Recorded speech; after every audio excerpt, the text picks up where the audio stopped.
like fire. Nemo's got the mic dressed in satire. Andrew in the booth, spinning the wheel. Cameras rolling, it's all surreal. Who's the guest today? Who's the guest today? Record spinning, always winning. Rykus, Nemo, questions pinning. Andrew calls the shot, don't miss the frame. Hobby hooligan, what's your name?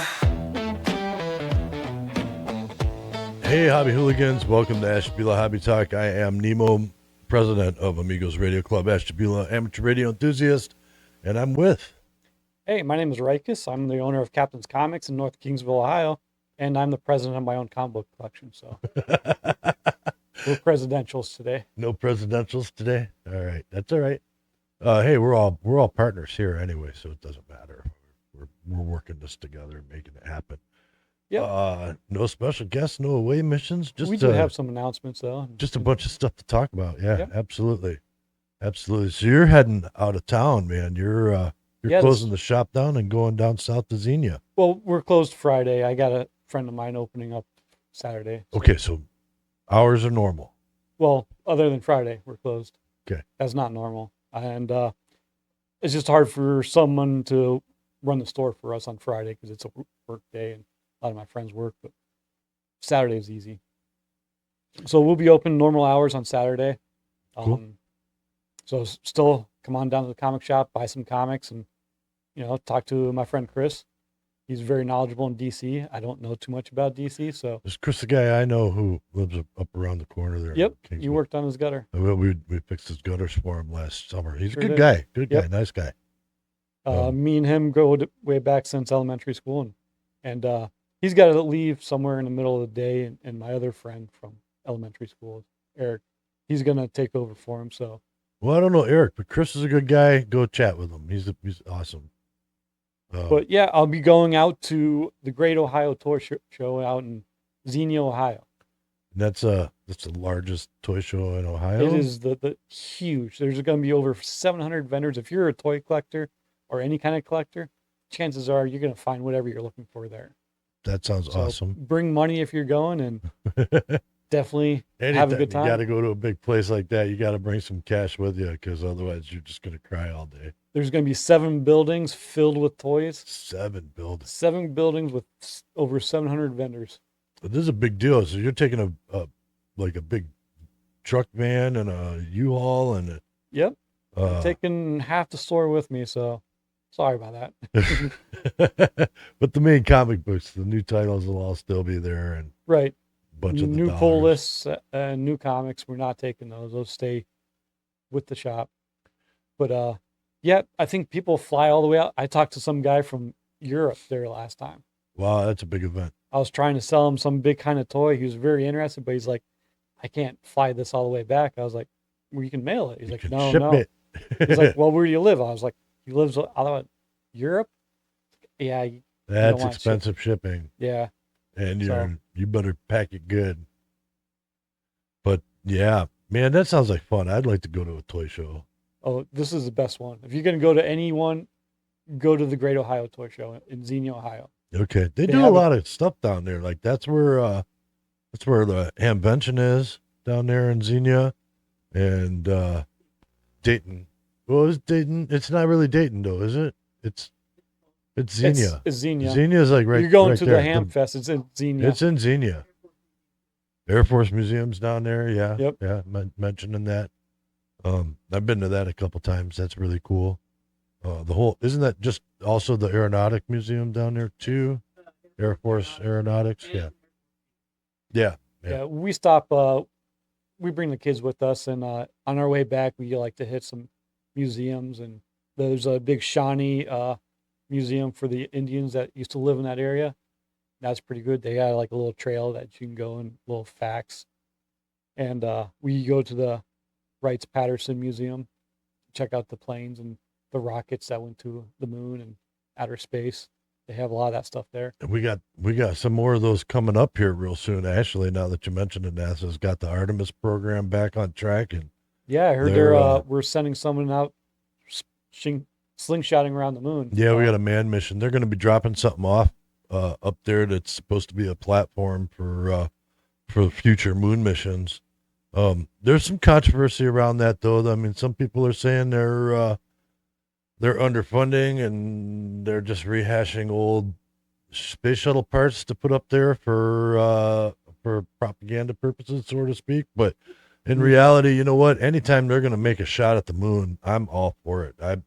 I believe that, and this is just my opinion, that our camera switcher should switch more often.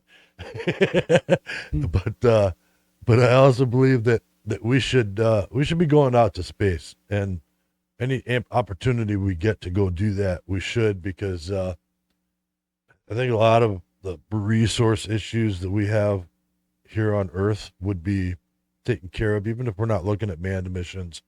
You know, there people say, "Oh, we only have so much oil. We only have so much this. We only have all the base elements that we know about that are on the periodic table are up there, and the base metals that we need." Now I know that there's some expense involved, but even if it's not a manned mission, they're all in. There's an asteroid belt up there, and all we got to do is yank one of them back, and that would kind of fix that problem in a lot of ways. You know, just mine it and drop it down to Earth, and you know, I think that's the way we've got to fix things. Until we get to that stage, we're yeah. I think once we get there, it'll be okay. But the toy show. Yep, they say that space is a final frontier. There's a show that capitalized that saying. Yeah, you know, and that show is called Star Trek. And I love that show. And the only problem I have with that show is to boldly go where no one has gone before always seems to wind up finding a place that people are already at. Sorry, technical glitch there. But we were talking about one of my favorite shows and the death of the artist. Was it the artist or the creator writer of the Max? I love the Max. The Max his name was Sam Keith. He did a lot of work in the industry. A lot of people know him from the Marvel Comic Presents. I like his art, but there's a few things that I didn't like. I didn't like him drawing Wolverine. He has a very particular art style. It's not bad, but it's better if he's creating the character. Like, he created the Max, and it has more depth and value in it the way he draws it. No one else can draw it like the way he does. Yeah, you know, to me, the whole concept of the Max was really cool. I just loved the whole idea of a homeless guy living in a cardboard box whose hallucinations are he's a superhero that's saving the Jungle Queen, who's really his therapist. Yeah. / social worker. There's a lot going on there. A lot to unpack.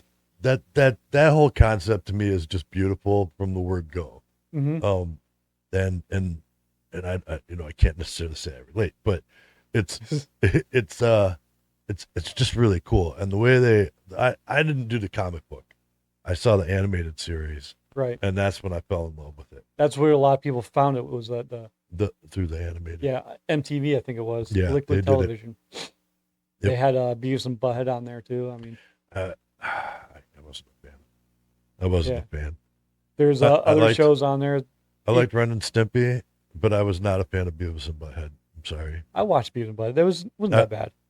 I got stuck at a party once watching Beavis and Butthead because I was in the corner, and it was on a television in the other corner, and the room we were in filled up with so many people that I couldn't comfortably get up and leave. So I just sat there.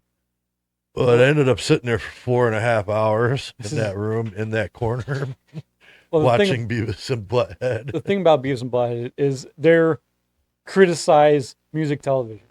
All the music videos that they're watching is fun. It's kind of like Mystery Science Theater 3000. They did do that part, and that part was kind of cool. I like the aspect of that, and just tearing down the videos, and like, oh, that's stupid, or because there's a lot of weird stuff going on in music videos. I don't know if you noticed, but it gets pretty crazy.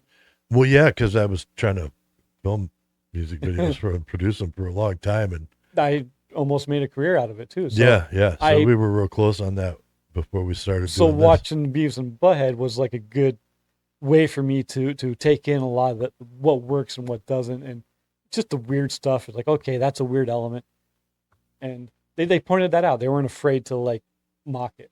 Yeah, yeah. When people would come to me with music videos, I'd say, "Well, what do you want in your music video? You know, do you want an elephant in your music video? Because that's going to cost you. Do you want me to just show up at a gas station and film you and your friends dancing around the gas pumps? Like that. That's not so much, you know."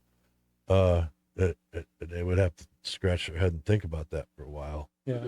Then I would say, you know, hey, and I've had lots of people that would say, hey, you know, why would I want an elephant in my music video? And I'm like, well, the first female artist to win an award, an MTV Music Award, was her. She was riding around standing on top of an elephant in her music video. So maybe you should think about that. What do you want? And if you've ever looked at, like 9 Inch Nails, or who's that other guy from Akron? Marilyn Manson videos, yeah. Those videos are off the wall. They're not just guys on stage playing. I know quite a bit about those videos. Yeah, well, yeah, actually, we won't get into why, but we can leave that aside. So Sam Keith, he's going to be missed. Rest in peace. Thank you for contributing to the comic community. Yeah, absolutely, man. That it's a great thing you've done, and he was 63. Oh, so young. And That's then young. Don't tell me that I'm not that far. We have Chuck Norris that passed away recently too. Yeah, he did. And I don't know if we talked about that last episode, but I don't remember whether we did or not. Did we talk about Chuck Norris last episode? That hadn't happened yet. Yeah. But that was particularly heartfelt for me because I was a big Chuck Norris fan. I was a bigger Bruce Lee fan. Bruce Lee introduced me to Chuck. Well, he was a better actor. Bruce Lee, honestly, was a better actor. Bruce Lee was a better actor? Yeah. In my opinion, he was a way better actor. Chuck Norris was probably a more realistic martial artist, in my opinion. No, absolutely. Bruce Lee was realistic. Both of them had their points. Oh no, Bruce Lee was the martial artist. Oh, there's going to be a big confrontation going on. No, here. yeah. No, Bruce Lee was a martial artist first and actor second. Chuck Norris might have been an actor first and martial artist second. So here's my thing with that though. I really like all of Bruce Lee's movies. Yes, every last one. Absolutely. Me, he's right up there. Him and Jackie Chan, and and I'm a big fan of the old Shaw Brothers films and the Toho Productions when they were spitting out Jeep Kid with the Golden Arms and the Drunken Monkeys and all that. I love all those movies. Mm-hmm. So of course, Bruce Lee, he refined all that and made it. He brought it to America, and he made it great. Chuck Norris, I liked everything he did, and I'm a big fan of what he was off camera and the things he did off camera, because he said, if I'm gonna, much like Keanu Reeves has done, he said, if I'm gonna do these things, I'm gonna go actually try and hold to them. So, he got on screen, he became an actor. He actually went and started learning and learned all that stuff. So I have respect for all of that. Well, I loved all of his movies, like, Octagon and all the movies back in the day. I just wasn't a big fan of his newer stuff. Like, I never really got into Texas Ranger or any of the other stuff that he's done. I think a lot of the stuff he has done has value. But here's something. Did you know Bruce Lee taught Chuck Norris? Well, I know they did a bunch of stuff together. Chuck Norris was a student of Bruce Lee. Yeah, and they did a bunch of stuff together. They only did one thing together. On camera, yes. Yeah. Yes. That's what I'm saying. Chuck Norris, that happened to be the only time Chuck Norris played a bad guy. And he rivaled Bruce Lee. And that was an epic fight. I think somewhere on the internet, someone took the music out and replaced it with some romantic song, and it changes the whole dynamic of the fight. It's funny, but if you can find it, watch it, laugh at it. It's funny, but it's today. I mean, yeah. If you can't find the humor in it, then why? There's tons of Chuck Norris memes about how he he lived so long because death was afraid to come take him, or Oh, yeah. like all that stuff. Like, I got a shirt with a bunch of his sayings. I had a Yeah. poster in my hallway when I was younger, full of his sayings. yeah, what was it? Chuck Norris doesn't go hunting when he goes out to the woods. It's called killing. Yeah. Hunting implies failure. Chuck Norris leaves a light on, not because he's afraid of the dark, but because the monsters are afraid of Chuck. Yeah, yeah. There's a bunch of great ones out There there. are. That's the one about the cobra. You know, he got bit by a cobra, and after 4 excruciating days, the cobra died. Yeah. He actually made a commercial with one of those sayings. He was talking to some animal handler or something. I can't remember what the commercial was for, but he told him about the tiger, was aggressive or something. I can't remember how it went, but it was good. You'll have to watch it again. I guess I'll have to find that one too because I Yeah. don't remember that one either. No, I'll play it for you after the show. Okay. I'll find Okay, it. maybe we can bring it up. Are we allowed to do that now? Are we allowed to do that? Maybe. The line producer's getting shaky on the let's go find the cool stuff. Okay. Yeah. That's all right. It's more of a copyright thing. Yeah. Well, we don't want to get dinged, and we're trying not to. So. Right. But if you find it out there, watch it. Yeah, there's a bunch of them. I'm sure all you have to do is just a quick Google search or X or wherever. I know I've seen a ton of them on X. There was a commercial with Bruce Lee playing ping pong with his nunchucks. Yes. Have you I've seen that? Yeah. Everyone thinks that that's real. Unfortunately, It's not. It was all photoshopped. It's So realistic. It looks like he's actually playing ping pong with nunchucks. One of my favorites is there was the movie where Chuck Norris had to fight himself. Right? Am I thinking of the right Did he one? fight himself? I think there was one. I could be wrong about that. Huh. I watched. What a was lot your of his favorite movies. Chuck Norris scene? I like Breaker. Breaker.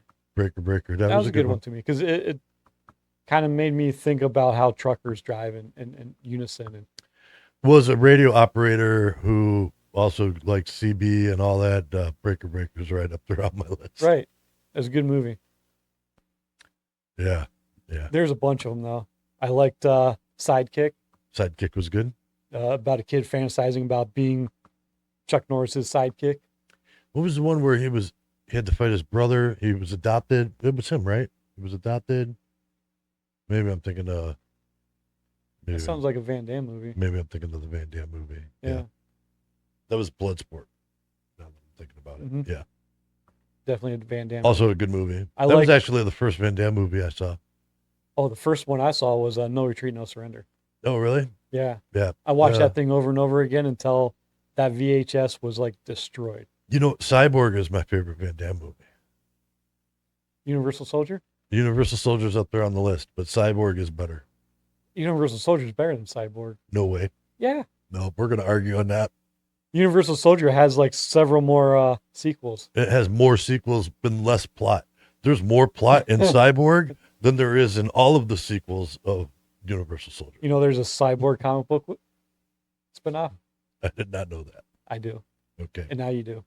And now I do. And knowing is half the battle. That's G.I. Joe. Yeah. We won't get into that. That's for That's another a whole episode. other subject. But yeah, so we have a free comic book day coming up. I'm looking forward to it. It's a little bit different this year. We're not calling it free comic book day. We're calling it comics giveaway day. Huh? Yeah, it's something different. See, Diamond, before they fell apart, they had control over the licensing for free comic book day. And so Diamond fell apart, and the rights for free comic book day is still entanglement somewhere, I think. I could be wrong, but they're trying to rebrand it and re-promote it as comics giveaway day. It's still going to be the same day, still the same stuff. Is it? So Diamond, what happened with them? Are they gone? That you have like a couple hours? Well, I mean, I know some of the backstory there, and I know they were having huge Yeah. huge Ooh. supply and demand issues and blah blah blah blah blah. So I didn't follow through on their demise. Are they gone? Yeah. Okay. They're gone. They're not coming back in no form or iteration whatsoever. Well, hopefully there's some recovery that happens from that because I know they were, being one of the biggest distributors, they were. Well, they had like a monopoly on the they had a chokehold on the comic industry. Right. The Geppy guy, the owner of it, he was in charge of the Diamond distributing comic books. He was the owner of Hakes Auctioning, and he also controlled the price guide, the Overstreet price guide. Well, that's everything. Yeah, he distributed. He decided the prices. He capitalized on it very well, and he profited off it wealthy. He was good. Well, the stories I've heard from comic book stores around the country have all fallen into I was strong armed or my arm was twisted, and Sure. every time I was forced to buy stuff. Like, I've heard all of that. So There was a lot of pros and a lot of cons to the whole situation. The pros was most people don't think about it, but he had every publisher underneath one umbrella. If you wanted to order DC, Marvel, or any independent comic book, it was through one catalog, and that was great. Now the whole comic book industry is fractured. If you want to order Marvel, it's through one distributor. DC is going to be through another distributor. So now we have all these distributors funneling into a comic book store. I did notice that after all of that, we started seeing comic books on the newsstands again. That is DC. Yeah. DC has their own distributor, and they're fighting their ways to get inside, like grocery stores and gas stations and Walmarts. Which is where they were before. I mean, you still had comic book shops Sure. before, but you could get them. I mean, I used to get my Mad magazine at the local Pick and Pay, the grocery store. Sure. And I would, that was one of the first places I wanted to go to, that in the Pop-Tarts aisle. Yeah. That's another thing that happened in the comic book industry. The comic book stores got too overwhelming for all the other things because the comic book stores had several more options. They had back issues that they can put in. So if the comic book didn't sell, it would go into the back issues and they would be able to sell it. So if someone coming in the streets saying, hey, I need this older issue of Superman, it's there. Right. While right. the grocery stores and gas they're stations, turning them over. right, they would rip the cover off, send them back, and get credit for it. Meanwhile, the publisher gets all these comic books sent back that now they have. You got to pay for. Right, there's credit there. And with the comic book stores, they didn't have that credit. The comic book stores just ate it up. They're like, oh, give me more comics, we'll put it in the back issues, and resell it later. It's fine. The grocery stores can't do that. So the publishers kind of favored to the comic stores when the comic book stores got plentiful. In the 90s, there was a big boom, and there's a lot of stuff that happened. All right, so they're gone. Had Yeah. them ripping the covers off and just sending them back. Oh, yeah. Some people didn't. I mean, they've said they did, and Yeah. or they would just tear the title off, and you would see these comic books in people's collections with just half the title, Ouch. half the cover missing. Yikes. Man, I'm sure some people ate one or two just to keep it going, but Sure. so they're gone, and so they held the naming rights to the Free Comic Book Day. Right. So now you guys are. So is it like a universal wide thing that people are Well, like I said, there's trying the to fractured. trying something new, calling it something new? Yeah. Well, there's still parts of Diamond still out there, so there's still some distributors calling it Free Comic Book Day, but there's another distributor trying to do their own thing, calling it Comics Giveaway Day. Because I know when I look up Free Comic Book Day on the internet, it goes like to the Free Comic Book Day Yeah. website Yeah, with there's the, still with that's the still license-free active, graphics and all that stuff. but there's um, another side that's trying to rebrand it, and we're gonna see So who's giving the free comic books away then? stores. Right. But I mean, is Diamond sending you those comic books? I know there's special comic books that are printed for that day. Right. Some occasionally they'll bring in a new superhero or a new villain or start a new plot line, and you're supposed and they're marked free so Right. people can get them. The stores still have to pay for those comic books. Yeah, We have they're to buy reduced those rate comics, comics. Gotcha. but we're supposed to give them out for free, and we do. I mean, every store does. It's a publicity where we're trying So to you're get. getting comics from both sides then, Yes. so to speak? Yes. Okay, so you're gonna have a kind of double the inventory. Well, like I said, it's fractured, so I'll be getting some comic books from one distributor, And if I want my DC free comic books, I have to go to another distributor. Gotcha. There's still fractions of a diamond, I guess, a shell. I don't know what it is, but I don't order mine through Diamond anymore because it's just bad. Okay. Maybe some other company or store has better luck with it right now, but I'll tell you what, I'm looking forward to Free Comic Book Day. I'm going to be up there. We're going to bring I know you're going to have some signing guys up there. We're going to have Ben, Dr. Ben Anthony. He's been on our show once and come in studio, help us out a couple times. He's a good guy. I know he's coming up there to do signings for his comic book. Yeah. And who did we just have on last 2 weeks ago? Daniel Doing, creator of Fringe Night. Yep, he's going to be up there with us too. And I'm looking forward to it. We're going to come up. We're going to set up a radio station up there and let people kind of combine that stuff, and we'll do radio and we'll play radio. And I'm sure members of the radio club, a bunch of members of the radio club already said they'd swing through throughout the course of the day. Perfect. So we'll be able to tag in and out a little bit on the radio. We're just setting up a basic get on the air information station. So we'll be handing out stuff, information mostly, cause that's going to be May 1st. So most of the information we're going to be handing out is going to be about the emergency services stuff in the area, the Aries groups, amateur radio emergency services. And we're going to be talking about, we're going to have flyers up there for our classes, our class schedule. That's a big thing that we're doing now. So we got the 501c3 in, right? And was this a good time to segue into all that? Sure. Okay, cool. So we got the 501c3 in, and we got that all squared away, and everything's rolling good. So kind of the first thing we're doing is we're setting the classes up. We just had the flyer up. We'll put it up again here for you.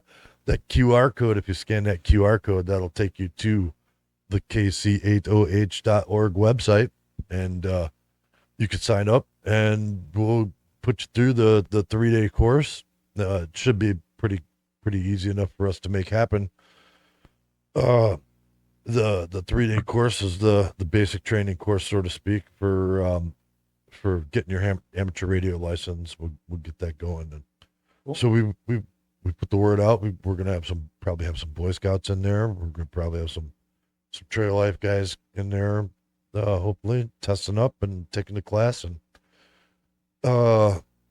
And I think we got some people from the Conneaut Youth Center and maybe the Y. And I think we've got a couple other people coming too. So nice. I know my neighbor around the corner, she's a retired military veteran. She asked me about getting her license and how to get signed up. So I told her how to get signed up. Just go to kc8oh.org and click on class schedule, or no, classes and training. And then there is the class schedule. Oh man, throat. Excuse me. The classes are going to be April 17th, 18th, and 19th. April 17th and 18th, that's a Friday, Saturday. And the Friday, Saturday is going to be 6 to 8:30 p.m. And Sunday is going to be, that's going to be the 19th. That's going to be 1 to 3:30. This should be enough time for us to get everything in there. And then at 3:30, the Amigos VE team, Andrew over here is one of them, and a couple of the other guys from the club, they're going to be on hand to test you right away. So as soon as you learn, we can get you licensed up. And all you got to do is pass the test. Well, there's some other things too, but we'll walk you through the whole process. It's not that big a deal. Okay. So I'm looking forward to it. This will be our first time actually teaching the class as a group, and I think we got it together. Impressive. Nice. Our guy Jeff. Hi Jeff. I know you're probably watching. He's been really pushing through to make sure that the course curriculum is set and ready to go, and the classes are being, the RVE team is through Laurel, and I guess I can explain that in another episode, but there's Laurel, there's is it N85YA? Am I saying that one right? I should know this. W5. I started to say it and now I can't remember it. There's a couple different organizations that are responsible for testing, and the ARRL is one of them. Laurel is another one, and W. There's the one we both. There's the one I can't remember because it's a call sign I never use. But they're good guys. Don't Just a don't lot hold of it letters against and them. numbers. Yeah. N85YA. I want to say it's N8. It's W. It's a W. It's a something. W8. Let me just look it up. Keep talking. Okay, he's good. All right, Andrew's gonna look it up while we're doing it. Our group is registered through Laurel. I am not one of the testing guys. My license class does not allow me to do that. I'm actually W5YI. W5YI. Yeah, that's Yes, the one. that's the other group. Yeah, thank you. I knew it was something like that. My license class doesn't allow me to administer the test, but I can be there to help test or help teach and mentor and all that stuff. Because I don't care what license class you have, even if you're not a licensed class, CB radio guys, mentor CB radio guys. Doesn't take anything to do that, except for all the will help to do is, it. Appreciated. Yeah. I'm sure the people giving the test could use a hand. I'm not allowed to help out with that. Not allowed to. Actually, the test is not open book. Well, that's not what I meant by helping, but making sure, like, food and everybody comes in. Yeah. We'll probably have snacks and pizza and stuff like that. There's more ways to help out than just, Yeah. administer We've the got a test. good support staff. We are lucky enough to live in northeastern Ohio, and I will have to say this, and I said this on our. I punched into the Aries net the other night, and I punched in late, and they were talking about. I think it was. Did Hawaii just have a big activation of amateur radio operators? I think it was Hawaii that just had it, because they had a big storm through there, and there was some guys complaining about the way the emergency services net was being run. When I was being taught in Elmert, I was told, if you're running the net, it's your net. You handle it the way you want to.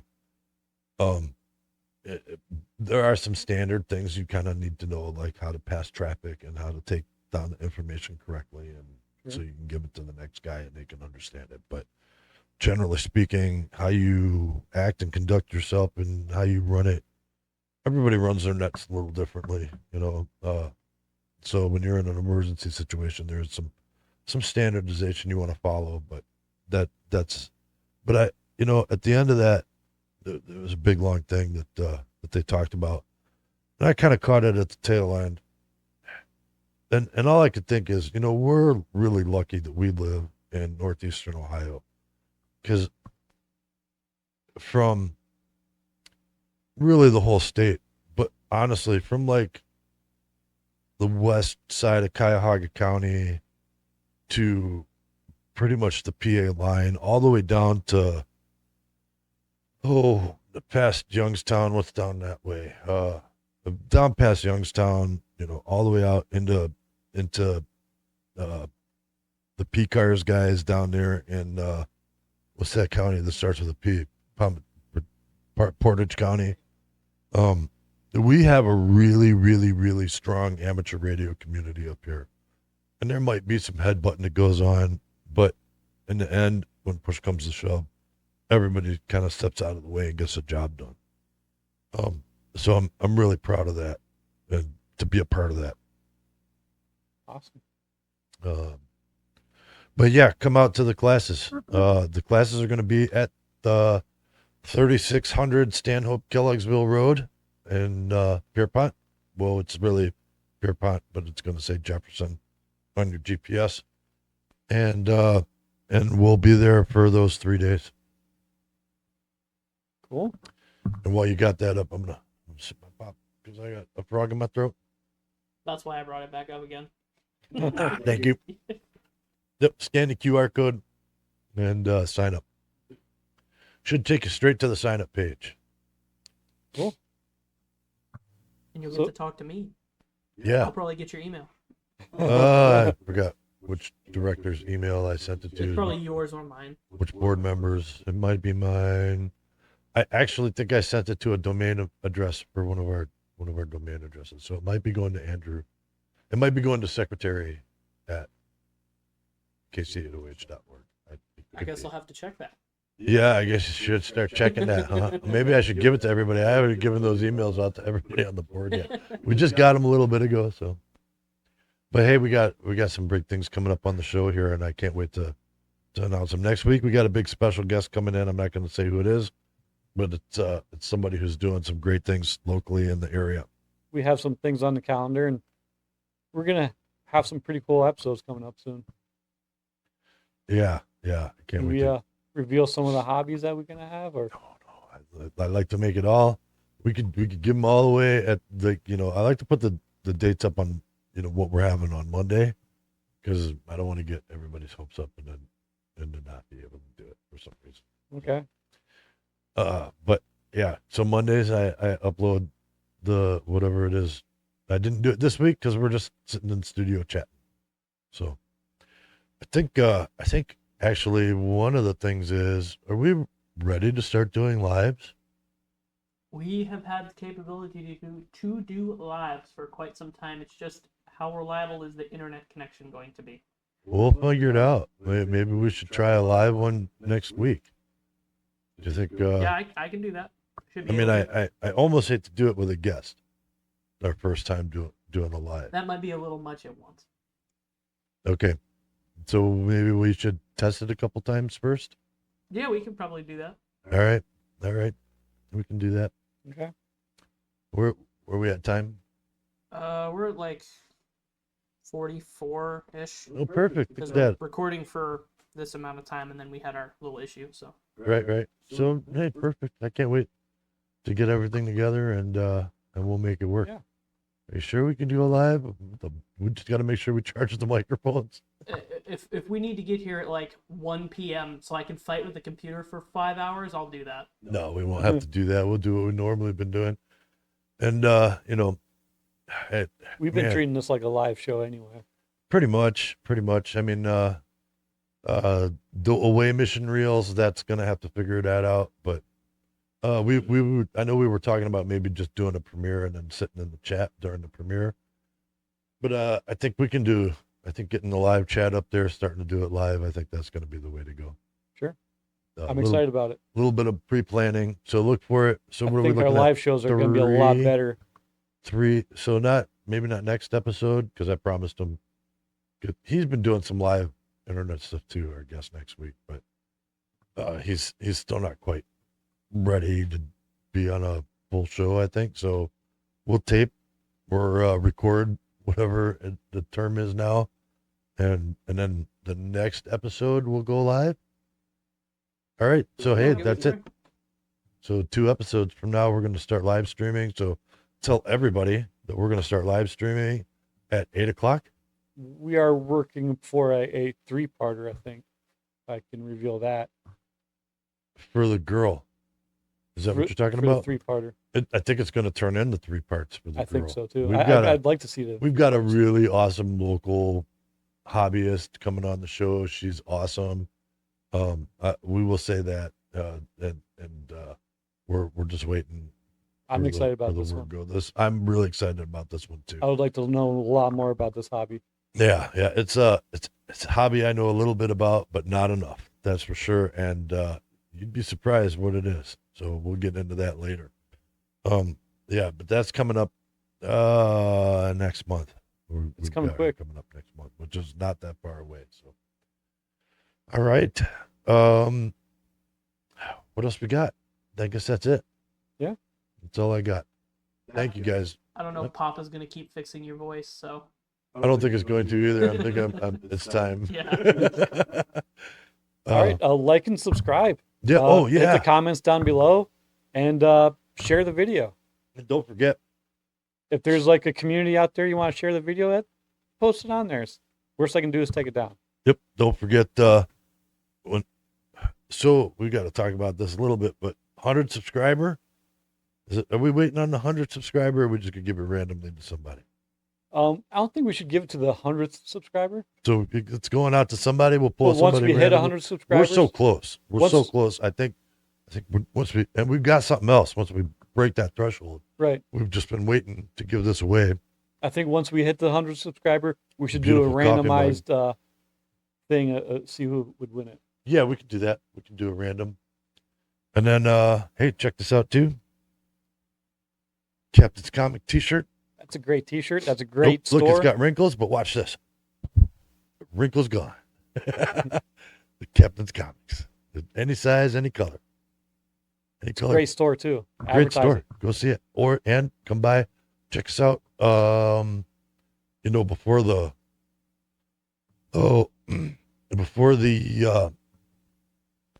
classes, we're gonna have a meeting. So on the 11th, April 11th is our club meeting at that same location. 3600 Stanhope, Kellogg'sville Road. Come in, check out the meeting. Find out a little bit more about amateur radio. Sounds good. Yeah, I think that's all I can take.